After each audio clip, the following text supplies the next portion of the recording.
Quando se pensa na palavra rei, o que é que vem à cabeça? Poder, claro. Tronos, conquistas. Mas e se o verdadeiro significado desta palavra tivesse sido completamente virado do avesso ao longo de 1000 anos e que tudo culminou numa das cenas mais paradoxais de toda a história? É precisamente essa evolução que vamos desvendar. Ora bem, o cenário é a crucificação. Temos um homem a morrer. E os seus inimigos, os líderes, os soldados, estão ali a ridicularizá-lo com um título: Rei. O desafio deles é simples. É uma lógica puramente humana, não é? Se és um rei, então usa o teu poder. Salva-te a ti mesmo. E este escárnio, esta provocação, ecoa por todo o lado. E é aqui que o paradoxo se instala. Quer dizer, como é que esta cena de total humilhação, de derrota, pode ser de alguma forma o ponto mais alto da realeza? O que é que lhes estava a escapar? O que é que eles não viam? Bem, para percebermos isto temos mesmo de fazer uma viagem. Uma viagem de 1000 anos para trás no tempo. Então, esta nossa viagem leva-nos direitinhos à origem da ideia. Vamos lá conhecer o primeiro rei ungido de Israel. Ele é, no fundo, o modelo original, a base para todas as esperanças e sonhos que viriam depois, a esperança de um reino perfeito. Ok, então vamos imaginar o cenário. Estamos por volta de 1200 a.C. As 12 tribos de Israel eram, na verdade, uma confederação bastante frágil. O que as unia era mais a fé do que propriamente um governo central. E claro, olhavam para as nações vizinhas, viam aqueles monarcas poderosos e o povo começou a pedir o mesmo. Queremos um rei, alguém que nos una. Depois de uma primeira experiência que não correu lá muito bem, com o rei Saul, os olhos da nação viraram-se para uma figura, digamos, improvável. Um jovem pastor que, por acaso, também era um grande guerreiro. E é em Hebron, um lugar cheio de simbolismo, que os líderes de todas as tribos se juntam e selam um pacto com David. Eles olham para ele e veem um deles e declaram-no pastor de Israel. Este é o momento decisivo. A liderança dele é confirmada por duas frentes, não só por Deus, mas também, e isto é muito importante, pelo povo. E é com este ato, com esta unção, que David recebe um título que vai ecoar para sempre na história: Messias. Em hebraico, Mashiach. E o que é que isto significa? Bem, significa simplesmente o ungido. E atenção, é fundamental percebermos isto. Na sua origem, Messias não era de todo um termo divino, era um cargo político. O trabalho do Messias era muito prático, muito terreno, unir a nação, garantir que havia justiça e proteger o povo. Claro que David foi um rei marcante, não há dúvida. Mas o seu reino, bem, como todos os reinos humanos, teve as suas falhas. Só que, em vez disso destruir o ideal de um rei, essas imperfeições fizeram algo bastante curioso. Transformaram a memória do rei num sonho, numa esperança. A esperança por um reino futuro que fosse, esse sim, verdadeiramente perfeito. E há um texto, o Salmo 122, que capta esta nova esperança na perfeição. É interessante ver a mudança aqui. O foco já não está só numa pessoa, como David.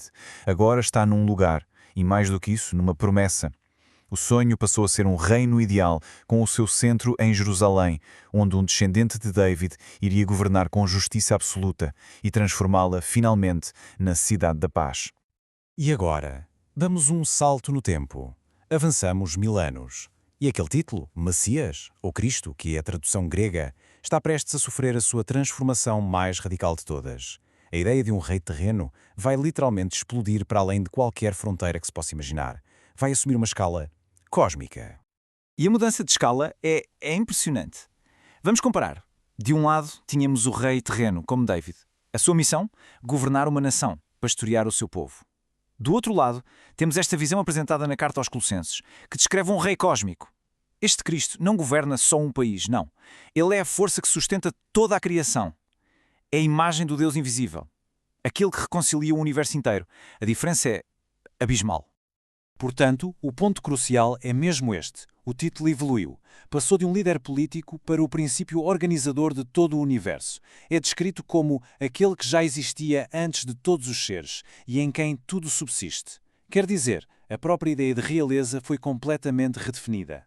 Agora, a sua escala abrange o cosmos inteiro. Ok, com esta visão cósmica bem presente na mente, agora sim, podemos regressar à cruz. Estamos prontos para finalmente resolver aquele paradoxo que nos trouxe até aqui. Vamos tentar ver as coisas do ponto de vista deles, dos escarnecedores. As provocações que faziam, bem, para eles faziam todo o sentido. Eles estavam à espera de um rei à imagem de David, não é? Um líder que usasse o seu poder para quê? Para esmagar os inimigos e, claro, para salvar a própria pele. A lógica deles era terrena, só podia ser. Mas depois, no meio de todo aquele ruído, de todo aquele escárnio, uma voz quebra o padrão. É um dos criminosos que está ao lado de Jesus. E ele, nos seus últimos momentos de vida, vê aquilo que mais ninguém consegue ver. Ele não pede para ser salvo da morte física. Não. Em vez disso, pede para ser lembrado num reino futuro. Ele é o único, ali naquele momento, que percebe: este rei é diferente. E o seu reino também. E a resposta de Jesus é o que resolve o mistério todo.